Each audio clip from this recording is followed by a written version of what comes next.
Cadillacs, XYZ. I mean, this is one of your most common platforms, and you're telling me that this car that's 12 years old, the fuse box is discontinued, you can't get it anymore?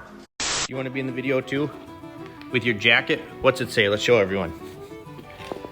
Furfluencer. You a YouTube dog? You're a good girl.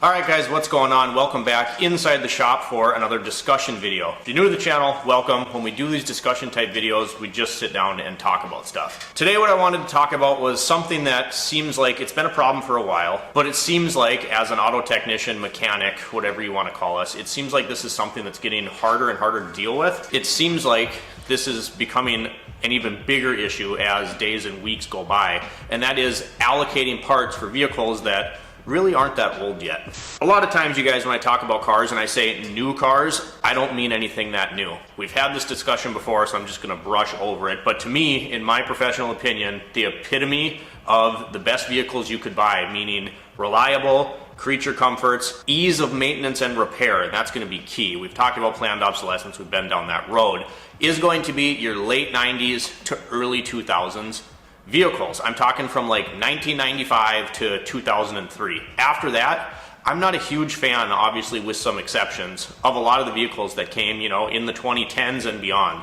I'm just not. And if we break this down into categories, really where you started seeing the technological shift, where you have a bunch of software issues and things got increasingly more complicated, that was kind of, I would say, 2018, 2017, that era, when all of the ADAS assist and you had your radar cruise, all of that stuff started coming out. You see a heck of a lot more CAN bus type network systems in vehicles, and you plug in the scanner, you pull up system topology, which shows the network like a flow chart inside the car, and it's insane. Some of these cars, you guys, have there's a module for everything. So again, not going to go down that rabbit hole, but in my opinion, the pinnacle of like reliable and vehicles that you can afford and are able to maintain and keep on the road is that late 90s to early 2000s. They didn't try to overcomplicate things at that time. That's just my opinion. But the examples that I had today, these are in the last couple weeks, and to be honest with you guys, I've had kind of a writer's block going on for the channel. Like, there's all these things I want to talk about, and then I think of how I want to articulate a certain video, and then it's like I got nothing. And this happens once in a while. I just had a conversation with a buddy of mine that runs his own business as well. It's not an auto repair business, but sometimes those are the best conversations to have, because you bounce business ideas off each other, but you talk about things, that might affect him and not me, and might affect me and not him. And he offered up the question. He said, what's the most frustrating part about your job? Like being an auto technician. What's the most frustrating thing? And I had to think about that for a minute, and I was like, there's a lot of things that frustrate me, and it's not always necessarily working on the cars, but I'm the only one that runs the shop, so it kind of bleeds over into other parts of the business. Parts allocation, service advising, that kind of thing. But anyway, the last 2 months or so, I've had all these cases of vehicles, and I'm gonna call them new cars, but some of them aren't new at all. It's amazing to me, it's absolutely ridiculous, the lack of availability on some of these cars. My first example here is going to be a 2013 Cadillac CTS. I've worked on this vehicle a few times over the last few months. It is all-wheel drive, and it has the 3.6 liter engine, which I think is notable because the 3.6 came in a lot of other cars. It's not my favorite engine, but it came in the Acadias, the Traverses, you could get it in Impalas. It was in all sorts of GM vehicles. I mean, there's hundreds of thousands of these things out there. And when we think 2013,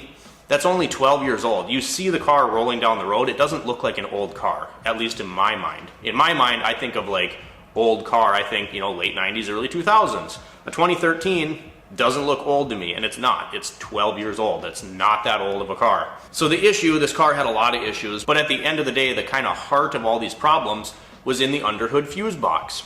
The underhood fuse box in this particular vehicle has two nuts that are molded inside that fuse box. They're part of the case. They don't physically come out. You could break the plastic apart if you wanted to get at them, but they pinch a couple of the main power wires that run from the harness of the vehicle up into this fuse block. And the issue that we chased and ended up tracking down was that those nuts were backing themselves off. The nut is encased in plastic in this fuse box, and so the bolt, it can't get tight. So you tighten it up as much as you can, you drive around, it bounces down the road, and all of a sudden that connection goes loose and the car won't charge properly and then it dies. Right? So I'm like, okay, well, really the fix to this is to get a new fuse box. Something like that isn't something you're gonna get at, O'Reilly's, Napa, Auto Value. You're not gonna get a fuse box there. So I call the Chevy dealership and I'm like, hey, I got a 2013 Cadillac CTS, whatever. I need the fuse box. And the guy puts me on hold. And he comes back and goes, oh yeah, that's unavailable. And I'm like, what do you mean it's unavailable? And he goes, yeah, we don't make them anymore. You can't get it. Part's obsolete. There's Acadias, Traverses, Impalas, Enclaves, Cadillacs, XYZ. I mean, this is one of your most common platforms, and you're telling me that this car that's 12 years old, the fuse box is discontinued, you can't get it anymore? That's absolutely ridiculous. So then the next step is, let's check salvage yards. I checked all the salvage yards locally, couldn't find one anywhere. Found a few on eBay, but they were ridiculously expensive. This customer couldn't spend, X amount of, but the point is, I couldn't find this thing. Like, this car is 12 years old and the dealership doesn't have it anymore. So long story short, I didn't make a video because I was frustrated working on the car. I was able to get those to tighten up best I can. That was 2.5 months ago. Vehicle hasn't had the problem since. But that's just one example. I mean, am I wrong here? Leave it in the comments. But a 2013 and something like a fuse box, the manufacturer has already discontinued. And you got to remember, when I say 2013, it probably went 14, 15, 16 before they changed anything, and probably went down to 2010. So this covered a wide range of vehicles, and now you can't get it. To me, if the vehicle was 35 years old, I guess I could see it, but we're talking about a 12-year-old vehicle. Got a couple more examples here, and this next one isn't necessarily an availability thing, and we've talked about this before, but vehicles are becoming disposable. We've talked about that before. It's how it is. Things are hard to service if they're serviceable at all, and it's getting to a point where people don't want to work on these things. My uncle's wife has a 2017, I believe it's a Santa Fe. It's a Hyundai SUV. Right? And she's been really happy with it for the most part. I think I put a water pump in it, but other than that, it's been a decent car for them. They took a trip, about a 500-mile road trip, and on the way back, the transmission went out. And so they had it towed in wherever they were. My uncle, who's fairly handy and vehicle savvy, calls around to a few different transmission shops. I think he said 5 or 6 of them.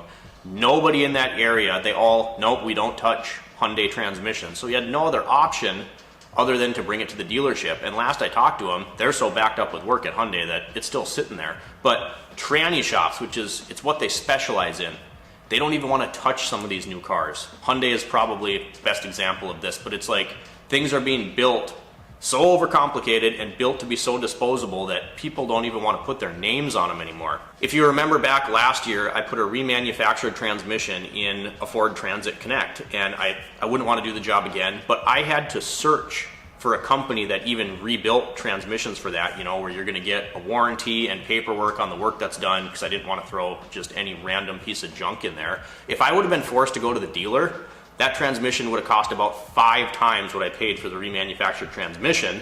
And with a little bit of digging, I figured out that these transmissions in these things are so bad that nobody wants to put their name on them. They suck to rebuild if you can even find the parts for it. And they're so inherently bad that companies refuse to rebuild them and sell them as remanufactured units, because that's how bad it's getting. I just took a customer call last week, and I feel bad about this. I actually just hit the guy up. He has a 2012 Mazda CX-9, I believe, and I called all 3 of my distributors to get a price on a remanufactured transmission for this unit. None of them will make a remanufactured transmission for this particular Mazda. And finally, at the end of it, I reached out, phoned a friend, talked to a few other companies that were recommended, sent my way. Every single manufacturer went back to, yeah, you'd be better off just to call Mazda and go that route. Well, at that point, it's a 2012 CX-9. The dealership is going to be, priced way up here. It doesn't even make sense to fix the thing. But this is the point we're getting to with modern cars, that they're so overly complicated and unreliable and disposable and inserviceable that these companies, who literally their job is specializing in remanufacturing these parts, or the manufacturer themselves, think about that Cadillac, they're just stopping. They're just like, nope, not going to do it anymore. There's never been a time like there is now, where cars are as disposable as they are now. And the pricing doesn't even match up, because you go buy a new car, used to be, new car was quite a bit cheaper than it is now. It's ridiculous. Have you seen the price on some of these new rigs? I mean, you can go out and spend almost $80,000 on a Toyota Tacoma. Not even a full-size truck. And a lot of this stuff, now what are you gonna do in 10, 15 years when you need some parts? They're just not gonna be there? I don't know, it seems ridiculous to me. So anyway, guys, that was the discussion for today. Just the planned obsolescence and overcomplication and disposability of cars, and then not even be able to get parts for these things. A 2013 Cadillac, we already said it, but it's like, I can't believe that you can't call the manufacturer and even get parts for this thing anymore. What are people gonna do? What happens when this happens again? And you can't find a fuse box, there's none local, there's none on eBay, then what are you gonna do? Are you just stuck with a paperweight? Anyway, that's what I had for you guys. If you enjoyed today's video, drop me a comment down below, like and subscribe if you've not already. And as always, thanks for watching, we'll catch you next time.